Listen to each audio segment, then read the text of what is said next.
The most dangerous man is the one who doesn't care to be understood. There's a switch in the human mind quiet. It's barely noticed that flips when you realize explaining yourself won't save you. When you understand that justification is a form of surrender. Most people spend their lives trying to be seen correctly. They beg, they correct, they soften themselves for approval. But the moment you stop needing that, the moment you stop caring whether they get it or not, that's the moment you become dangerous. See, the average person thinks power comes from control, from having the final word, from defending their name. But that's a myth sold to you by people who want you to remain predictable. Because the truth is darker, real power comes from refusing to play the game at all.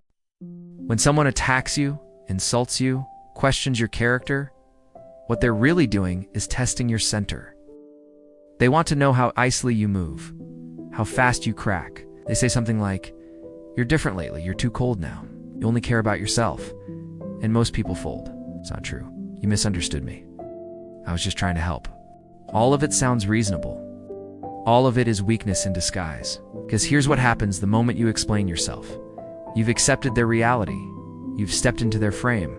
You've said without meaning to. You have the authority to judge me, and I'm desperate to pass your test. And that's how they win. Not with truth, with control. The man who doesn't defend himself, he forces the world to question why he doesn't need to. He becomes the mystery they can't resolve. And in that ambiguity, they start projecting strength. That's the trick. Maybe they make a joke at your expense. All eyes drift to you. You never had to prove you were powerful. You only had to act like someone who didn't need to prove anything at all. Because nothing is more terrifying than a person you can't provoke. Let's get clinical.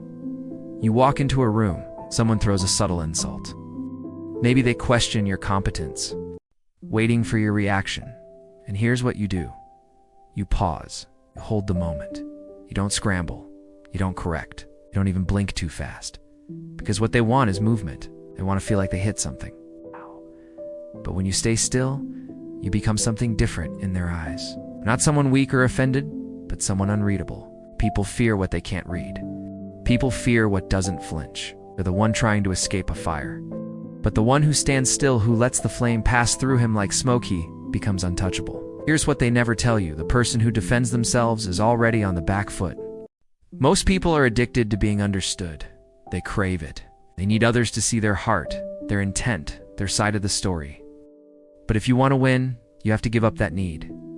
Because people don't reward transparency, they punish it. The more they see, the easier you are to manipulate. The more you reveal, the more angles they have to use against you. The Machiavellian man reveals nothing, not his fear, not his doubt, not even his innocence. The Machiavellian man reveals nothing, not his fear, not his doubt, not even his innocence. Let's go deeper. Imagine someone accuses you publicly.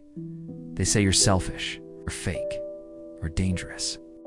The average person will start patching holes. That's not who I am. You're taking this the wrong way. Let me explain. But the Machiavellian man just smiles, or says you're entitled to your opinion, or interesting perspective, and then he moves on. What happens? The accuser panics, because they expected drama. They expected resistance. But when you stay comedically indifferent, they start to look like the unbalanced one. You didn't refute their claim, but you made them look unstable. That's not defense. That's domination. Silence isn't passive. Silence is a mirror. And if the other person is ugly inside, that silence will drive them mad. Because stillness is control. Stillness is confidence. Stillness is power. They'll keep talking, keep accusing, keep trying to get a rise out of you. Now with every extra word they expose themselves. You remain still. There's an art to being unbothered. Not the fake kind. Not the I don't care that's hiding hurt. The real kind. The kind that comes from not needing the world to see you clearly. Because once you stop needing to be understood, you become something else entirely. You become unpredictable. Not because they like you, but because they fear you. Most people lose this game because they walk in reacting. They walk in trying to manage others' perception. But the Machiavellian walks in unavailable. You be T ecum, unshakable. You become untouchable. And that's when people stop trying to accuse you. In every room, every conflict, every conversation, there's a hidden war for control of the frame. Whoever sets the emotional tone wins.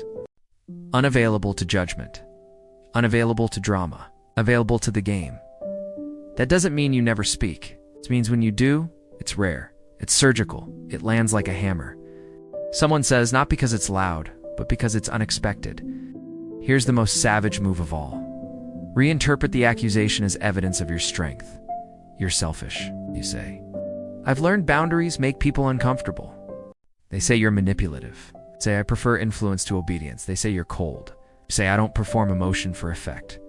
That's not defense. That's reframing.